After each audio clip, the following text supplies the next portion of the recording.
Matthieu chapitre 26. Je lis au nom de Jésus. Les chefs décident de faire mourir Jésus. Quand Jésus a fini d'enseigner tout cela, il dit à ses disciples, « Vous le savez, dans 2 jours, c'est la fête de la Pâque. Le Fils de l'homme va être livré pour qu'on le cloue sur une croix. » Alors les chefs des prêtres et les anciens du peuple se réunissent dans le palais de Caïphe, le grand prêtre.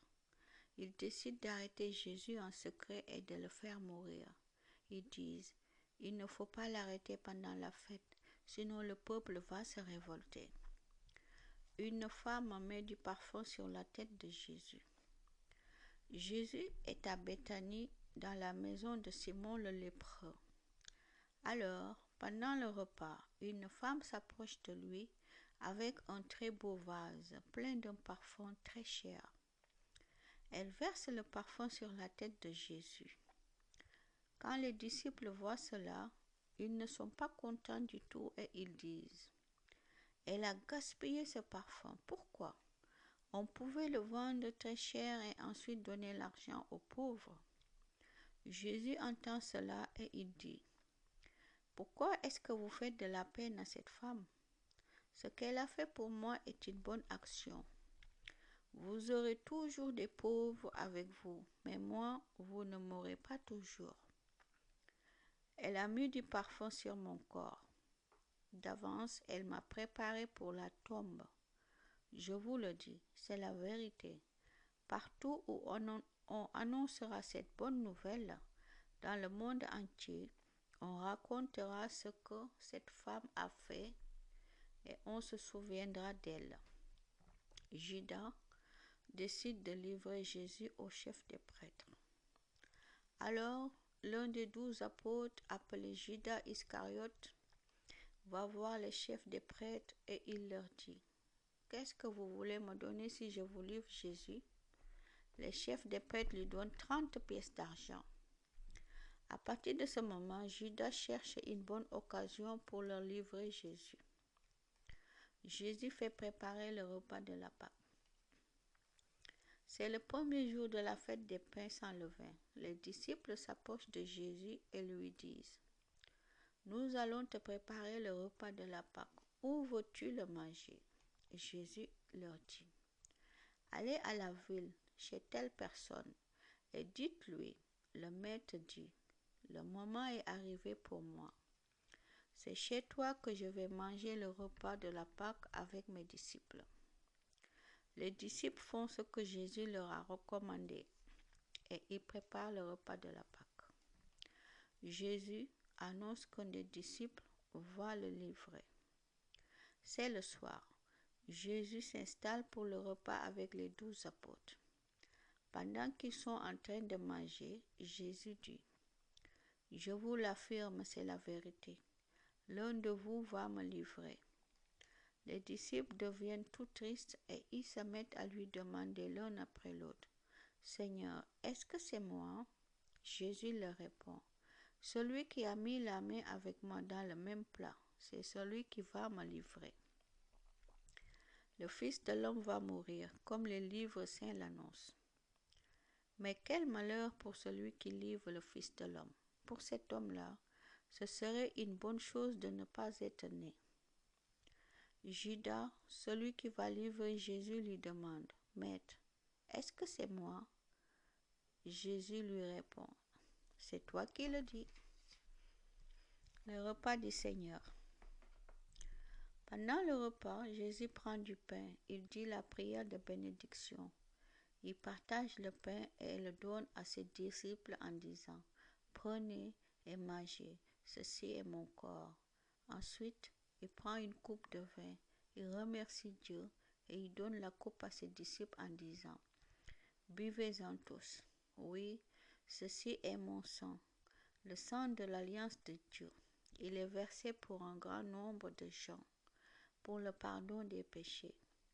Je vous le dis, je ne boirai plus de ce vin jusqu'au jour où je boirai le vin nouveau avec vous dans le royaume de mon Père. » Jésus annonce l'abandon de Pierre. Il chante les psaumes de la fête. Ensuite, Ils vont au mont des Oliviers. Alors Jésus dit à ses disciples, cette nuit, vous allez tous m'abandonner. En effet, dans les livres saints, on lit, je vais tuer le berger et les moutons du troupeau partiront de tous les côtés. Jésus ajoute, mais quand je me réveillerai de la mort, je vous attendrai en Galilée. Pierre lui dit, tous les autres t'abandonneront peut-être, mais moi, je ne t'abandonnerai jamais. Jésus lui répond, je te le dis, c'est la vérité. Cette nuit, avant que le coq chante, tu diras 3 fois que tu ne me connais pas.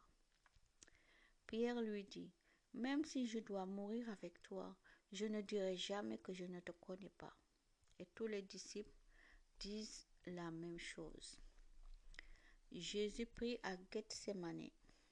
Jésus arrive avec ses disciples à un endroit appelé Gethsémani. Il leur dit, asseyez-vous ici, pendant que je vais prier là-bas. Il amène avec lui Pierre et ses 2 fils et les 2 fils de Zébédée. Il commence à être triste et très effrayé. Alors il leur dit, mon cœur est triste jusqu'à mourir. Restez ici, restez éveillés avec moi. Il va un peu plus loin, il se jette par terre, le front contre le sol, et il prie en disant, mon Père, si c'est possible, éloigne de moi cette coupe de souffrance. Pourtant, ne fais pas comme je veux, mais comme tu veux. Jésus revient vers les 3 disciples et les trouve endormis. Il dit à Pierre, vous n'avez pas pu rester éveillés avec moi, même pendant 1 heure. Restez éveillés et priez pour pouvoir résister quand l'esprit du mal vous tentera. Vous désirez faire le bien, mais vous n'avez pas la force de résister au mal. Une 2e fois, Jésus va plus loin et il prie en disant, mon Père, si tu ne peux pas éloigner cette coupe de moi, si je dois la boire, fais que j'obéisse à ta volonté. Il revient encore vers les disciples et les trouve endormis. Ils ne peuvent pas garder leurs yeux ouverts. Jésus les quitte. Il s'éloigne encore. Et pour la 3e fois, il prie en disant les mêmes paroles. Ensuite, il revient vers les disciples et leur dit, vous dormez encore et vous vous reposez? Attention, c'est le moment. Le Fils de l'homme va être livré aux pécheurs. Levez-vous, allons. Voyez, l'homme qui me livre est arrivé. Jésus est arrêté. Pendant que Jésus dit cela, Judas, l'un des 12 apôtres, arrive. Il y a avec lui une foule nombreuse de gens avec des armes et des bâtons. Ils viennent de la part des chefs, des prêtres et des anciens du peuple. Judas, celui qui livre Jésus, a déjà expliqué à la foule ce qu'il va faire. Il leur a dit, l'homme que je vais embrasser, c'est lui. Arrêtez-le. Judas s'approche tout de suite de Jésus en disant, salut maître, et il l'embrasse. Jésus lui répond, mon ami, fais ce que tu dois faire. Alors les gens s'approchent.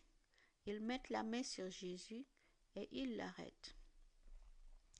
Un des disciples de Jésus prend son épée.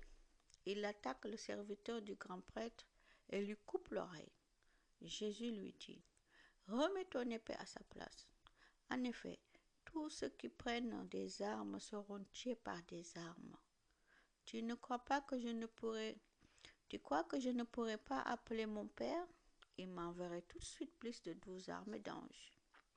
Mais alors, ce que les livres saints disent ne se réaliserait pas. En effet, ils disent que les choses doivent se passer de cette façon. Ensuite, Jésus dit à la foule, vous êtes venus me prendre avec des épées et des bâtons, comme pour arrêter un bandit.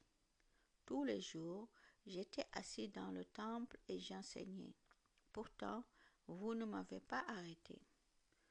Tout cela réalise ce que les prophètes ont dit dans les livres saints. Alors tous les disciples abandonnent Jésus et ils partent en courant. Jésus devant le tribunal religieux. Ceux qui ont arrêté Jésus l'amènent chez Caïphe, le grand prêtre. Là, les maîtres de la loi et les anciens sont réunis. Pierre suit Jésus de loin jusqu'à la cour de la maison du grand prêtre. Il entre dans la cour et il s'assoit avec les serviteurs. Il veut voir comment cela va se finir. Les chefs des prêtres et tout le tribunal religieux cherchent une fausse raison d'accuser Jésus pour le condamner à mort, mais ils n'en trouvent pas. Pourtant, beaucoup de faux témoins viennent dire des mensonges contre Jésus. À la fin, 2 hommes arrivent et ils disent, « Cet homme a dit, je peux détruire le temple de Dieu et le reconstruire en 3 jours. » Alors le grand prêtre se lève et il dit à Jésus, « Tu ne réponds rien? Qu'est-ce que ces gens disent contre toi? » Mais Jésus se tait. Le grand prêtre lui dit, « Au nom du Dieu vivant, je te demande de répondre, est-ce que tu es le Messie, le Fils de Dieu? » Jésus lui répond, « C'est toi qui le dis. Mais je vous l'affirme, à partir de maintenant, vous verrez le Fils de l'homme assis à droite du Tout-Puissant. Il viendra sur les nuages du ciel. » Alors le grand prêtre déchire ses vêtements et dit, « Il a insulté Dieu. Nous n'avons plus besoin de témoins. Vous venez d'entendre l'insulte. Qu'est-ce que vous en pensez? » Ils lui répondent, « Il doit mourir. » Alors il crache sur le visage de Jésus et il le frappe à coups de poing. D'autres lui donnent des gifles en disant, « Messie, devine, dis-nous qui t'a frappé. » Pierre affirme 3 fois qu'il ne connaît pas Jésus. Pierre est assis dehors dans la cour. Une servante s'approche de lui et elle lui dit, « Toi aussi, tu étais avec Jésus, cet homme de Galilée. » Mais devant tout le monde, Pierre répond, « Non, je ne sais pas ce que tu veux dire. » Ensuite, il s'en va vers la porte de la cour. Une autre servante le voit et elle dit à ceux qui sont là, « Celui-ci était avec Jésus de Nazareth. » Encore une fois, Pierre répond, « Non, je ne connais pas cet homme, je le jure. » Un peu plus tard, ceux qui sont là s'approchent de Pierre et lui disent, « Sûrement tu es un des disciples, toi aussi. » En effet, on le reconnaît à ta façon de parler. Alors Pierre se met à dire, « Que Dieu me punisse si je mens. Je ne connais pas cet homme, je le jure. » Et au même moment, un coq chante. Pierre se souvient que Jésus lui a dit, « Avant que le coq chante, tu diras 3 fois que tu ne me connais pas. » Pierre sort de la cour et il pleure beaucoup.